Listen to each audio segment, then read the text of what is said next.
Welcome back to our channel. In this video, I'm going to walk you through how to reset passkey on Binance. So to reset your passkey, I'm going to walk you through a step-to-step guide on how to get it done. So watch to the very end so you don't make any mistake. So let's get started. The first thing you have to do is to log into your Binance. So open the app, then log in to your account.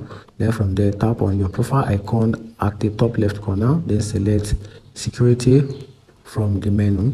Then after that, scroll down and look for passkey under the security settings. Then from there, tap on reset passkey. Then follow the on-screen instruction, and you may need to verify your identity using email verification, phone verification, Google Authenticator.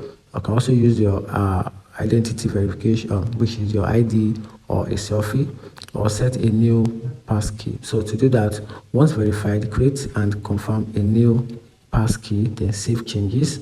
Then after that, review the new passkey details and confirm to save. Then for that, log out and log back in to test the new passkey. And that's just a simple step-to-step guide or simple step-by-step guide on how to reset passkey on Binance. Find the video helpful, turn on the notification button and follow for more.